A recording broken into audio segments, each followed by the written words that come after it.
Now, let's understand how trade led to battles.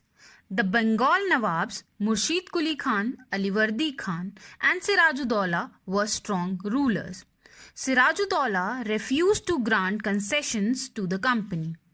On the other hand, the company demanded duty-free trade. This created conflict between the company and the Nawab of Bengal. Finally led to the famous Battle of Plassey 1757. The clash between the British and the Nawab of Bengal, Sirajuddaula, began when the Nawab got furious and asked the company to pay revenue and stop fortification. He captured the English factory at Kasim Bazar and company's fort at Calcutta.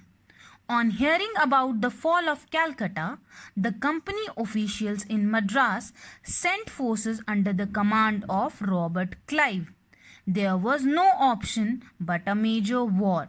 The first open war between the British and the Nawabs of Bengal took place at Plassey in 1757. In this battle, Sirajuddaula was defeated and killed. The major causes of this defeat was the betrayal within the Nawab's army. Mir Jafar, one of the important commander, had secretly joined hand with British as they had promised to make him Nawab after crushing Sirajuddaula. The Battle of Plassey was a turning point in Indian history. This was the company's first major victory in a battle in India. Battle of Plassey, Mir Jafar was made the Nawab. When Mir Jafar could not meet the engrowing demands of the company, he was deposed and replaced by Mir Qasim as the Nawab of Bengal. But Mir Qasim refused to be a puppet ruler. In 1764, when Mir Qasim raised his voice against the company, he was defeated in the Battle of Buxar. In 1765, the Mughal emperor appointed the company as the Diwan of Bengal. After the Battle of Buxar, as you can see in the picture, company got the Diwani right of Bengal. That is, right to collect revenue in the territory of Bengal. It solved a major problem that the company has faced. The company used the revenue to maintain its troop and meet the cost of building the company forts.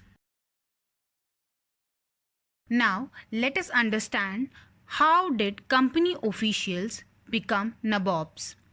But first, let's understand the meaning of Nawabs. It is an anglicized version of the Indian word Nawab.